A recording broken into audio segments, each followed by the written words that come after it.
स्वागत है सभी का मेरे YouTube चैनल पर। आज मैं आप लोगों के लिए एक विषय लेकर आया हूँ, B.Ed सेकेंड ईयर। और B.Ed सेकेंड ईयर के लिए B.Ed second year paper assessment for learning, इसके अंदर एक इम्पोर्टेंट टॉपिक रहने वाला है। वो टॉपिक आज हम करने वाले हैं, व्हाट इज असाइनमेंट। एग्जाम के अंदर आपके क्वेश्चन कैसे पूछा जा सकता है, what is assignment, how assignments are used for assessment, और what do you mean by assignment, structure, types of assignments. Question को शुरू करने से पहले जो रेड बटन है सब्सक्राइब का, उसको दबा दें ताकि चैनल सब्सक्राइब हो जाए, और लाइक कर देना, वीडियो को शेयर कर देना। आइए शुरू करते हैं।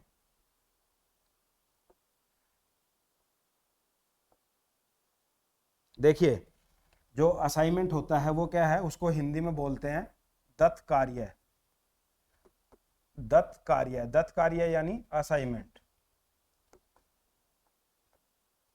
और जो असाइनमेंट होता है ना, ये क्या होता है, किसी को कोई जिम्मेवारी सौंपना, किसी को कोई, जैसे फॉर एग्जांपल मान लो जो दत्त कार्य है हमने इसमें बता दिया, तो विद्यार्थियों को अगर शैक्षिक क्षेत्र में देखा जाए, शैक्षिक क्षेत्र, तो विद्यार्थियों को स्कूल के जो टीचर हैं, क्लास टीचर हैं, वो कोई कार्य देते हैं जो घर पे जाके बच्चों को करना पड़ता है। जैसे कोई टॉपिक दिया और उस टॉपिक को उन्होंने घर पे जाके किया, तो वो असाइनमेंट कहलाता है। घर पे जो कार्य होता है, ठीक है, तो वो असाइनमेंट कहलाता है। उसको हिंदी में दत्त कार्य बोला जाता है। या जैसे मान लो हमारे भारत देश है, और भारत देश के अंदर राजदूत रहते हैं अन्य देश के, तो जो ये राजदूत हैं, ये वहां की सरकारों के द्वारा यहाँ पे नियुक्त किए गए हैं, यहाँ पे भेजे हुए हैं।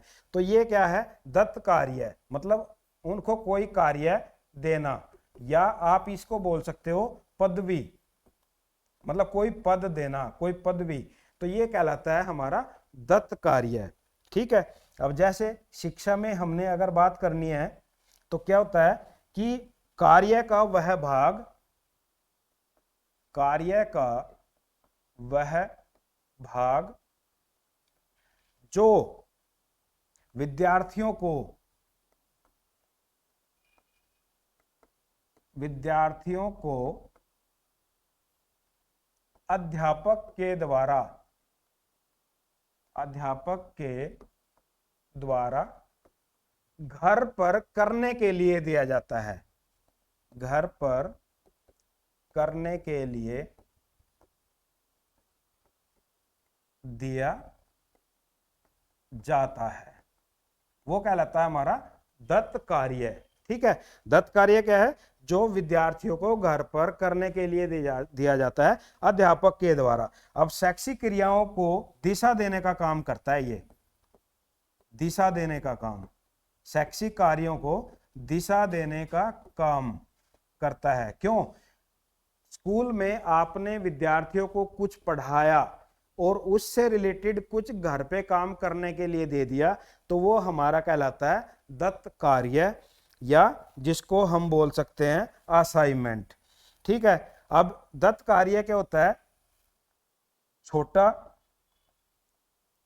या लंबा, कठिन या सरल, आप किसी भी तरह से अपने टॉपिक के अकॉर्डिंग विद्यार्थियों को दे सकते हैं। छोटे रूप में दे सकते हैं, लंबे रूप में दे सकते हैं, कठिन या सरल में। तो इस तरह से जो कार्य दिया जाता है वो भिन्न भिन्न हो सकते हैं, और इसका संबंध पाठ से होता है या पाठ इकाई से होता है, जो विद्यालय के अंदर उस टाइम पे कक्षा के अंदर चल रही होती है। तो हम इंट्रोडक्शन के अंदर इतना लिख सकते हैं। यहां पर अध्यापक का कार्य, अध्यापक क्या करता है, जब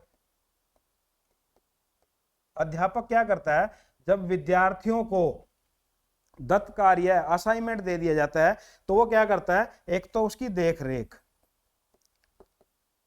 और दूसरा अगर कोई समस्या आ जाती है विद्यार्थियों के सामने, तो उसका निराकरण, उसको दूर करने का काम करता है। अध्यापक का ये काम है। तो ये था हमारा असाइनमेंट से रिलेटेड आपकी जो इंट्रोडक्शन के अंदर हम लिखेंगे। उसके बाद नेक्स्ट आ जाता है कैरेक्टरिस्टिक्स ऑफ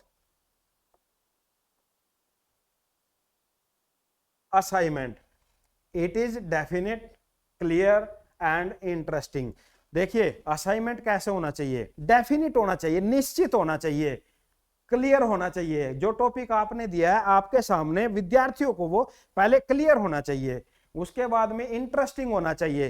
कोई भी कार्य तब किया जाता है जब उसका अंदर आपका इंटरेस्ट हो। अगर आपका इंटरेस्ट नहीं है तो उसको आप नहीं कर पाओगे। उसके बाद must be related to the subject topic, जो सब टॉपिक यानी जो आपका टॉपिक है जो आप क्लास में करा रहे हो उससे रिलेटेड होना चाहिए। उसके बाद design with A clear goal, आपके माइंड के अंदर उद्देश्य होना चाहिए, आप क्या उद्देश्य लेकर चलते हैं उससे रिलेटेड वो होना चाहिए। Increases the curiosity of the students, assignment ऐसा होना चाहिए जो विद्यार्थियों के अंदर जिज्ञासा उत्पन्न करे। अराउज इंटरेस्ट, उनका इंटरेस्ट बनाए।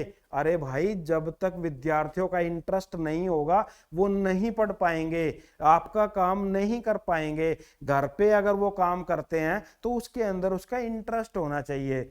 Describe proper procedure and documentation style, जब आपने कोई असाइनमेंट देना है उसका पहले से प्लान करना, प्रॉपर उसकी क्या करने चाहिए, प्रोसीजर बच्चों को बता देना, विद्यार्थियों के सामने वो प्रोसीजर बता देना। आपने इस टॉपिक को इस तरीके से करना है, ऐसी सीट के ऊपर लिखना है, ऐसे आपने इसका जो भी इंट्रोडक्शन होती है, जो भी एक्सप्लेनेशन होती है, जो भी रिसर्च होती है, वो सारी आपने पहले से वो प्रोसीजर विद्यार्थियों को बता देना होता है। उसके बाद इंपॉर्टेंस क्या है, दत्त कार्य की इंपॉर्टेंस देखिए। डेवलप क्रिएटिव थिंकिंग, विद्यार्थियों के अंदर तर्कशीलता या रचनात्मकता, क्रिएटिव थिंकिंग कैसे आएगी, जब आप उनको आजाद करोगे। भाई ये टॉपिक है आपने खुद लिख के लेके आना है तो उसमें उनका इंटरेस्ट भी बनेगा, उनके अंदर इमेजिनेटिव माइंड भी डेवलप होगा और उनके अंदर क्रिएटिव थिंकिंग भी आएगी।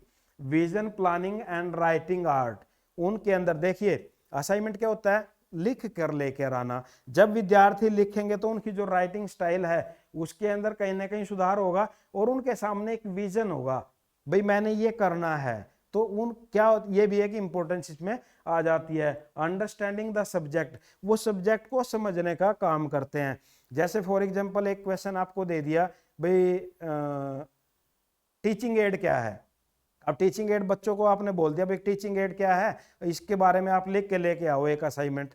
अब बच्चे क्या करेंगे, टीचिंग एड से रिलेटेड ना लिखने का प्रयास करेंगे। टीचिंग एड क्या, टीचिंग एड क्या भाई, वो शिक्षण सहायक सामग्री। अब शिक्षण सहायक सामग्री क्या भाई, जो मतलब जिनको हम देख सकते हैं क्लासरूम के अंदर, जिनको हम सुन सकते हैं, जिनको हम देख और सुन सकते हैं, तो वो क्या आ गई, ऑडियो विजुअल, ऑडियो विजुअल। फिर क्या हो सकता है भाई, चार्ट हो सकते हैं, मॉडल हो सकता है, टीवी हो सकता है। यानी वो फिर उसके की पॉइंट निकालते हैं और की पॉइंट निकालने से फिर उनका क्या होता है, ये क्या करता है भाई, उसको सब्जेक्ट को समझने का काम करते हैं।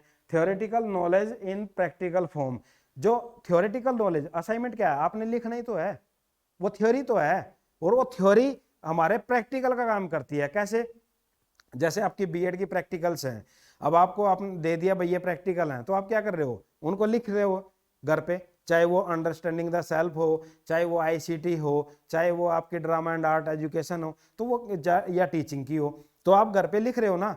अब जब आप वो चीज लिख रहे हो तो क्या हो रहा है, इससे आपकी थ्योरी और प्रैक्टिकल दोनों, यानी थ्योरेटिकल काम आपका प्रैक्टिकल फॉर्म में हो रहा है।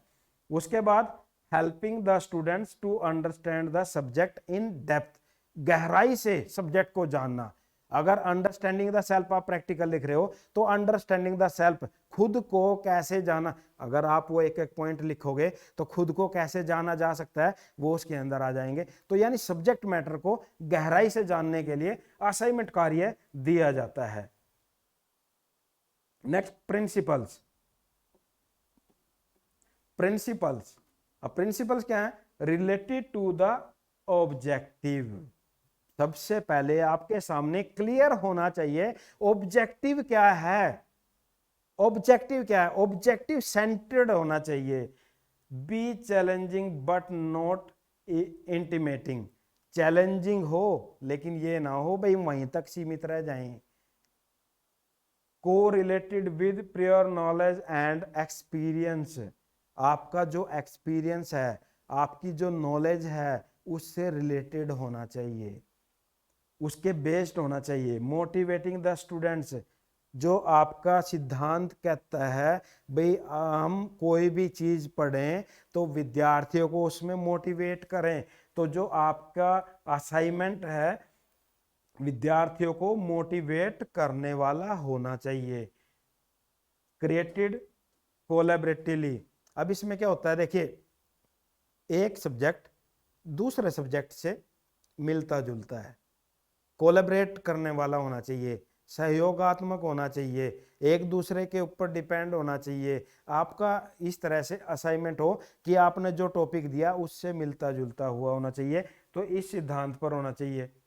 उसके बाद नेक्स्ट आ जाता है टाइप्स ऑफ असाइनमेंट्स, एसेज। अब मान लो उसके जो प्रकार हैं असाइनमेंट के, आप किस किस रूप में दे सकते हैं। जैसे आपने किसी भी टॉपिक के ऊपर ऐसे दिया लिखने के लिए, जैसे आपने मान लो एग्जांपल के तौर पे दे दिया, अभी मान लो कोविड-19 आया था, तो कोविड-19 पे आपने दे दिया भाई कोविड-19 के बारे में ऐसे लिख के लेके आए, तो उससे क्या होगा, बच्चे का जो इमेजिनेशन पावर है ना वो बढ़ता है, बच्चे की जो लिखने की शक्ति है वो बढ़ती है। तो यानी क्या है, ऐसे ओरल प्रेजेंटेशन बेस्ड होना चाहिए। ओरल प्रेजेंटेशन का मतलब है भाई वो बोल कर, ठीक है। उसके बाद रिसर्च पेपर, जो हमारा असाइनमेंट है वो रिसर्च पेपर के ऊपर बेस्ड हो। अब रिसर्च पेपर के ऊपर बेस्ड का मतलब क्या है भाई, जैसे मान लो कोई टॉपिक आपने दिया विद्यार्थियों को, तो उस टॉपिक से रिलेटेड रिसर्च देखी जाए, और रिसर्च देख के वहां से फिर कलेक्ट किया जाए जो भी डाटा होता है, और डाटा को कलेक्ट करके फिर उसमें अपना असाइनमेंट लिखा जाए। उसके बाद प्रोजेक्ट्स, अब प्रोजेक्ट्स क्या होता है, प्रोजेक्ट्स जब आप किसी को देते हो ना, तो उसमें विद्यार्थियों का या बच्चों का या किसी का भी उसके अंदर ज़्यादा इंटरेस्ट आ जाता है। उसके बाद केस स्टडीज, केस स्टडी का मतलब होता है किसी भी चीज़ को गहराई से जानना। जैसे आपको मान लो मैं एक एग्जांपल देता हूँ, अब एग्जांपल क्या है भाई, केस स्टडी के अंदर जो स्कूलों के अंदर ड्रॉप आउट प्रॉब्लम आती है, अब ये ड्रॉप आउट प्रॉब्लम क्यों आ रही है, तो इसका रीजन क्या है, आपने बच्चों को दे दिया जाओ भाई, और आपने अपने गली मोहल्ले के अंदर इस चीज का पता लगाओ भाई ड्रॉप आउट क्यों आता है, तो आपके सामने बहुत सारे रीजन निकल कर आएंगे। कोई एक रीजन निकल के आ सकता है भाई फैमिली गरीब है यानी पावर्टी, ठीक है। कोई पॉइंट आपका निकल कर आएगा भाई वो क्या होता है, अनपढ़ता है, इलिटरेसी, ठीक है। उसके बाद क्या आएगा, फैमिली कंडीशन, फैमिली कंडीशन का मतलब होता है या फैमिली साइज, कितने सदस्य हैं। उसके बाद और क्या आ सकता है भाई, मान लो जैसे एक लड़की होती है ना, लड़कियां ड्रॉप आउट ज़्यादा कर जाती हैं वहाँ पे गरीब परिवारों के अंदर, वो उनको पढ़ाना नहीं चाहते, क्यों, वो सेकंड मदर का काम करती है, घर में छोटा बच्चा है वो संभालती है। तो यानी क्या करते हैं, ये सारे के सारे रीजन हैं ड्रॉप आउट के, या फिर स्कूल का दूर होना, ठीक है, स्कूल दूर होना, इस वजह से भी प्राइमरी गाँव में है, गांव के अंदर होता है, और मान लो मिडिल स्कूल दूर है तो बच्चे को भेजना पसंद नहीं करते। तो ये बहुत सारे कारण है, या फिर टीचर्स का जो बिहेवियर है, टीचर्स बिहेवियर, ये भी कहीं ना कहीं अफेक्ट करता है। तो ये सारी की सारी चीजें हैं, जब इनका पता लगाएंगे तो केस स्टडी का मतलब है कि डेप्थ में जाना। उसके बाद लैब्स, प्रयोगशालाएं, तो प्रयोगशालाओं के माध्यम से भी हम क्या करते हैं, असाइनमेंट का प्रयोग कर सकते हैं। उसके बाद ग्रुप असाइनमेंट, बहुत सारे विद्यार्थियों का मान लो ग्रुप बना दिया, और ग्रुप बना के आपने क्या किया, कोई भी टॉपिक कोई भी समस्या दी और उस समस्या का समाधान निकालने का काम किया, तो ये आ सकता है। उसके बाद नेक्स्ट आ जाता है स्ट्रक्चर। अब स्ट्रक्चर में क्या है भाई, जो भी असाइनमेंट आप देते हो ना, असाइनमेंट में किन किन चीजों का पता होना चाहिए भाई, जब आप असाइनमेंट लिखो, एक तो आउटलाइन, आउटलाइन का आपको पता होना चाहिए। उसके बाद इंट्रोडक्शन, इंट्रोडक्शन पहले से बता देनी चाहिए भाई ये टॉपिक है, ये समस्या है, ये प्रॉब्लम है, और आपने इसके बारे में लिखना है। उसके बाद कंटिन्यूटी ऑफ आइडियाज, जो आप लिख रहे हो उसके अंदर कंटिन्यूटी होनी चाहिए। उसके बाद use of I and you, इनका यूज कभी भी नहीं होना चाहिए। जब भी आप असाइनमेंट लिखते हो तो नॉट यूज ऑफ आई और यू। यूज ऑफ एग्जाम्पल्स, ज्यादा से ज्यादा एग्जाम्पल का प्रयोग आप असाइनमेंट करते हुए लिख सकते हो। वर्ड काउंट, देखिए कोई भी क्वेश्चन होता है ना, उसकी एक वर्ड लिमिट होती है, तो वर्ड लिमिट के अकॉर्डिंग ही आपका असाइनमेंट होता है। उसके बाद use of tables and figures, कोई भी टेबल आती है मान लो जिस तरह से, तो उस टेबल का आप काम कर सकते हो, टेबल का प्रयोग कर सकते हो। और लास्ट में आ जाता है कंक्लूजन, कंक्लूजन जरूर दिया होना चाहिए। तो ये असाइनमेंट से रिलेटेड आपका जो स्ट्रक्चर है वो ऐसा होना चाहिए। उसके बाद आ जाता है advantages, advantages of assignments, assignments की के लाभ क्या हैं। देखिए any type of learning can be assessed, किसी भी तरह की लर्निंग होती है, किसी भी तरह का अधिगम होता है, वो असाइनमेंट के माध्यम से असेस किया जा सकता है। Take less time than exams, exams के लिए तो बहुत सारी प्रिपरेशन करनी पड़ती है, लेकिन असाइनमेंट के अंदर उसके अंदर कम समय लगता है, less time. Development of intellectual abilities, विद्यार्थियों के अंदर जो बौद्धिक क्षमता होती है उसको डेवलप करने के लिए भी असाइनमेंट की आवश्यकता होती है। Useful in journalisation of knowledge, देखिए आपने बहुत सारा पढ़ा दिया, ठीक है, बहुत सारा पढ़ाया, अब उसको आपने क्या करना है, जर्नलाइज करना है। तो जर्नलाइज करने के लिए क्या होता है, 4 से 5 लाइनों के अंदर मान लो उसको जर्नलाइजेशन हो गया, तो विद्यार्थी ये सीख लेते हैं। प्रोवाइड सेल्फ लर्निंग, असाइनमेंट के माध्यम से सेल्फ लर्निंग का विद्यार्थियों को मौका मिलता है। हाईली फ्लेक्सिबल, ये नहीं है भाई फिक्स है, फ्लेक्सिबल है, आप समय निकाल के कभी भी लिख सकते हैं। उसके बाद beneficial for slow learners, slow learner के लिए, एक मिनट,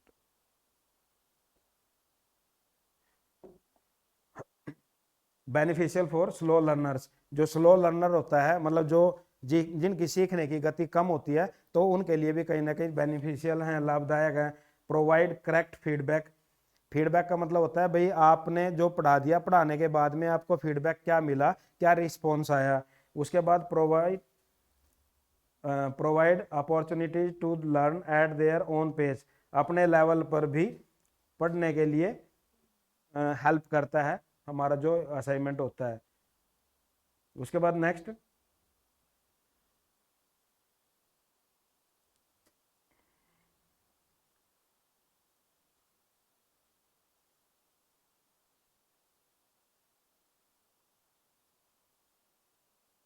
हाँ, लिमिटेशंस। अब जब भी कोई भी मेथड होता है, अगर उसके कहीं ना कहीं लाभ हैं तो कहीं ना कहीं छोटी मोटी हानियां भी होती हैं।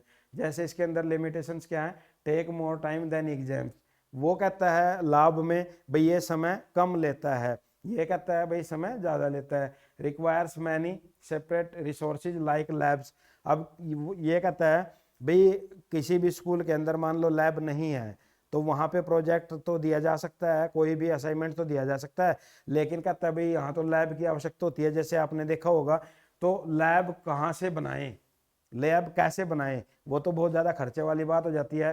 Put extra burden on the teachers, teachers के ऊपर भी एक्स्ट्रा बर्डन होता है। क्यों, पहले बच्चों को असाइनमेंट दिया जाए, फिर उसमें चेक किया जाए, कोई प्रॉब्लम आती है उसका निराकरण किया जाए, तो एक्स्ट्रा बर्डन आ जाता है।